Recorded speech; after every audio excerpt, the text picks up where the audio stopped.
We know the future of DMZ now. The biggest being missions are just resetting here for Season 2 with all the permanent unlocks staying, like the insured slots, and a fourth faction is coming. However, unfortunately, it's only going to be available to those who buy Modern Warfare 2, which is a great bonus piece of content if you already bought that game. But if you just main DMZ, there's no plans stated here of how you could earn your way to get it or even just buy that specific piece to just play DMZ. Maybe it'll depend on the content.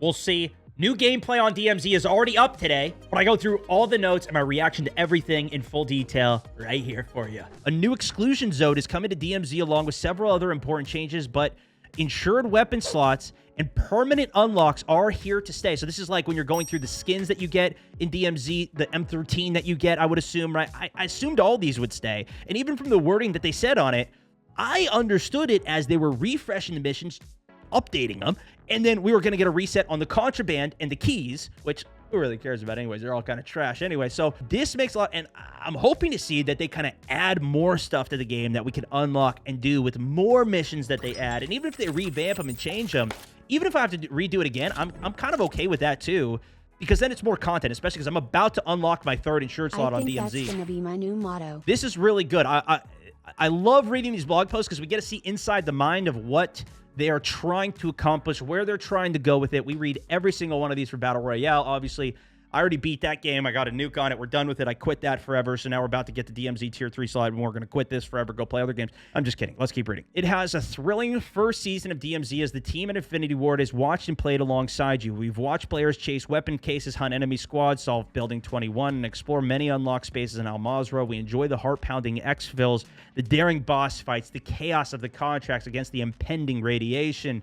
We celebrated your clip of proximity chat and simulation features so the group worked together, not together, and even competed in DMZ 30K tourney. One in the cash now, professional DMZ tourney player. They forgot to include that. I think that maybe they'll mention my name later on, probably. Look at this. So it does look like it is going to be Ashika Island, and there's a shot of the Data Research Center, which we were just looking at these screenshots for. There's so many new kind of areas, even with like a laboratory on it. Like there could be new items off of it.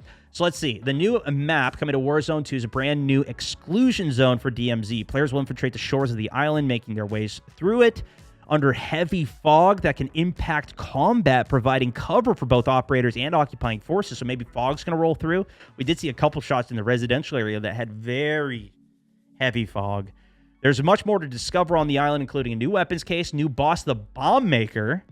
It's probably going to be a new kind of champion or boss, whatever, like the Juggernaut, like the Chemist, right? New locked and dangerous spaces to access and explore, and more. Building 21, though.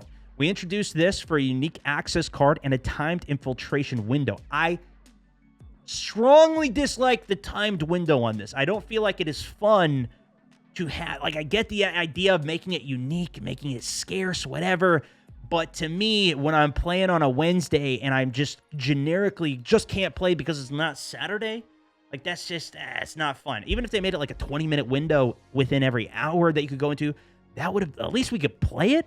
Missions have operators returning to Building 21 as another exclusion zone option. So they're actually going to have missions for that now, as well as, of course, the new map. If you need access cards to Building 21, be sure to seek out the following in Al Mazrah and Ashika Island. So it looks like you'll be able to just spawn in infinitely to Ashika, but you will need the key card in order to get in on Building 21 still. SAM sites, chopper, boss crates, buy stations. Ooh, buy stations. They didn't have that before. And legendary crates. Al Mazrah, there's developments to explore Al Mazrah as well. We've updated intel indications, including the crash of unknown aircrafts to Satiq Cave Complex. So the caves are going to have a new area on it, or maybe a new mission or something alongside it. The fight between the White Lotus and the Legion rages on. Perhaps operators can take advantage of this interfaction animosity. Okay, so this is the big thing, the refresh and the reset. Two different words that a lot of people are not distinguishing in the initial post that I was trying to see and understand even myself. So let's see what we have here. We previously announced that Season 2 will include a reset and faction mission refresh. Contraband weapon inventories will be rolled back to starting weapons. So you're going to lose all your contraband stash. Key inventory as well will be emptied. Faction missions and mission progress will be reset to make room for updated mission reset that incorporates all exclusion zones. So this is going to go for a full you're going to have to redo your faction missions, but of course they're going to also be different for what those faction missions are. But the key here, last week we confirmed that ensured weapon slots unlocked through previous faction mission progress will not be reset. So those that is a permanent unlock, like probably some of those weapon skins, M13. However, if you did not unlock additional insured slots in Season 1, the new Season 2 requirements to do so should take much less time.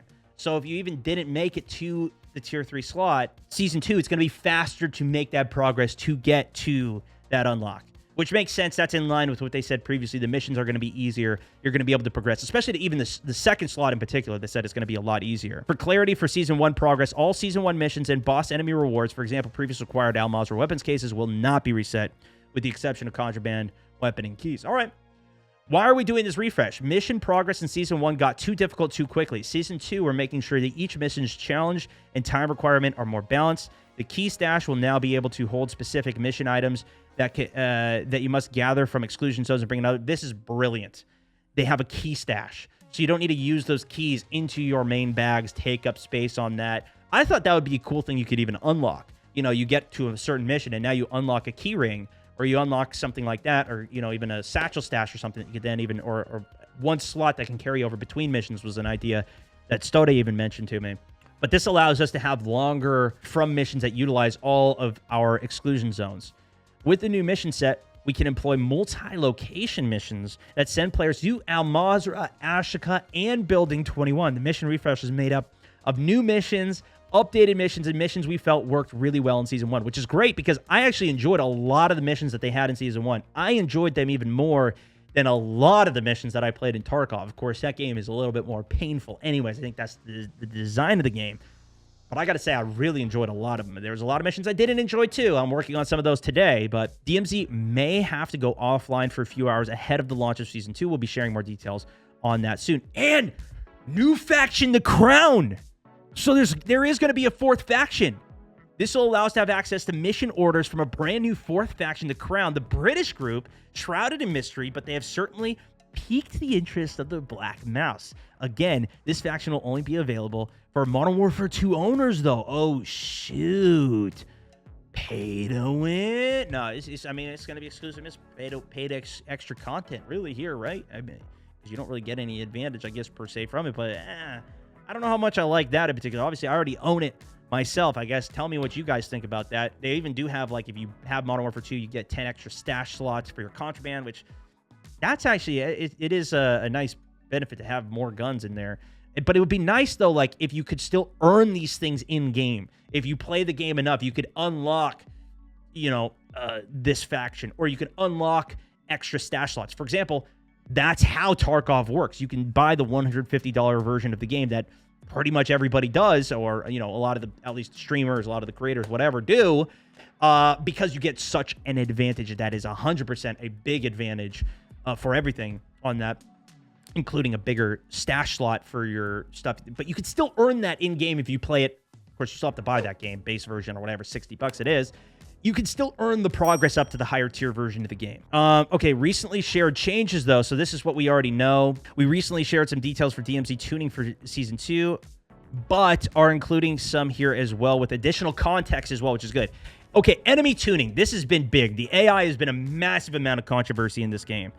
DMZ, they were challenging, but the ramp up to difficulty was often too steep for some players, getting overwhelmed. In Season 2, we're introducing a number of balancing changes to adjust the type of AI spawning, the number of AI spawning, the accuracy of the AI, specifically at range, and much more. All of this should provide a more challenging but manageable play space that still requires players to respect the enemy combatants of DMZ. I think it'd be kind of nice, too, if you knew the difference more clearly between, like, the Tier 2 and Tier 3 kind of enemies and how strong they are. Of course, you kind of know based on, like, if you go to, like, the certain buildings, you know that they're going to be a little bit more powerful, but some of the ranges that they were at, or being able to break line of sight, get away, get a reset, replate, especially, like, if you try and go, like, Hydro in the middle of the map, can get insane. We can assure you the AI combatants in DMZ are still not to be taken lightly, and I like this, especially in DMZ. In my opinion, it needs to be more powerful. The AI need to be more of a threat in there, because that is, like, part of the main part of the game. That's what makes it more challenging, more fun. Yeah, it's going to be super hard in solos because they're designed around trios, and even in trios, it can get overwhelming. especially if you're playing with people that aren't like crazy, crazy good at the game. They're just playing, learning, doing some progress, whatever. And you still have to deal with players in that mode too. But to me, in Battle Royale, I like them being even weaker because the main focus there is the other players. If anything, shooting the AI, yeah, it reveals your position if the AI shoots you. We shouldn't be dying to the AI in those modes. At least that's kind of my take on how the AI and some of it works. We are tuning some of the infill points across Al Mazrah to improve the early match experience. So this was basically, they're going to make it so hopefully it's a little bit more spread out. In addition to moving the infiltration points, we've also made changes to exfil, boss, and dead drop locations in Al Mazrah. I think that's very cool as well. Even if they add more, I guess maybe you don't need more because then you can kind of have more hotspots that people continually go to, which I do think is a good element of it. But yeah, the spawn killing and the instant action, it's more fun, in my opinion, to have a little bit of time to gear up, get some stuff, so then you get into fights kind of more organically, rather than, okay, I spawn under the bridge every single time in trios. I know there's a spawn at the gas station just over to my right. All I need to do is take a couple steps up with my sniper and headshot that guy, and they're dead. Their game's over. Now I don't need to worry about this. And now I only fight AI for the next 10 minutes of the game, or 5 minutes, whatever it is, because I killed all the players around me. Mission difficulty tuning as well. Data and feedback reinforced the mission difficulty ramp up was too aggressive. It very challenging to unlock the second and third slot. Completing all tier 3 missions. Yeah, it took a long time. It actually surprised me how long it really took. It wasn't necessarily even that crazy hard in terms of what the missions were, but there was a lot of missions to complete just for the second slot. If you're talking about the progression of the game, they give you something like the upgrade so long into it that, like, it's kind of nice to have a couple little upgrades early on, or little benefits. So we've adjusted the overall scaling. You'll get the second insured slot sooner. I think that's great. But we believe more straightforward access to an additional insured slot will provide a better path forward for all players. Crashes. We know crashes are especially impactful in DMZ. If you lose an item and contraband weapons as a result, addressing these crashes is a priority for Season 2. We're committed to increase the stability. Not many concrete details there, but at least, they do address it. It is a massive thing. Future seasons will bring more changes and new content to DMZ. While DMZ is still in beta, our hope is to continue to get feedback and shape future iterations of the game. We do not intend to apply a mission refresh every season. Instead, we're excited to try different approaches each season to continually improve the DMZ experience. This makes me so excited, dude, because they've got such a good foundational game of what they have. Some people are even talking about solo DMZ is as fun and challenging as well. Strongly agree. Some of the other people are saying they could even do specific missions that are like designed for solos. Like, we even had a couple missions like that. You had to go in, spawn in solo, extract, solo with no gun, even was one of the missions. Like, there's some fun stuff like that. They could even do solo, go in solo, get a couple kills or something, or even assimilate with another team, then get kills. Or I don't know, but there's the foundational game of what they have is very promising in terms of the way the loot system works, the bag system works, where it's not as complex as a game like Tarkov. And that's not, they even said, not what they're necessarily trying to compete with, but they can build up so much around what they have. That's why I'm excited for the future seasons. And like, at least they are still focused on it. That definitely makes me, now we'll see what they do with it. All right. This is the first season. We're going to get an update. We'll see what the refresh does. We'll see how that feels, and then we'll see in the next season, in Season 3, what are they actually changing, since now they've done the refresh and the core missions. What additional things do they add? But it makes me very excited, especially because I have just playing through the missions and just having fun with the missions themselves, not even worrying about the end game per se. I think there's more they can even do for the end game too. But just playing through that has been a fun time, playing with some friends, even going in solo, especially the earlier missions. I think it would even be great if you could just put all your gear and character kind of aside, so you can save that, so when your buddies are on in a couple hours, you can go in with them, but you could just still do a solo, like, hatchet run or pistol only run, and just go in for fun on your own, and then still have this separate loadout that you've saved. Like, how great would that be? Because there's been a lot of times where I'm already on a 6 perk streak. I don't want to go in the game because I already have so much stuff stacked up. Now I have nothing. I can't play for the next 2 hours because I got to wait for my buddies to come on. But, like, there's just so... and even the last time we played, we talked about so many other ideas of what they can do to make this so much fun, but the core is kind of there, and I'm hoping to keep on going with it. And the thing is too, is like, I've seen so many comments from you guys too on the same page where you're pleasantly surprised this is the mode you're playing even more than the Battle Royale, whatever. I know a lot of people don't like it, it's not what they wanted, whatever too, but there is an audience that's there, and it's kind of like the same thing with custom games, how I love custom games, and I really want them to do even more of that.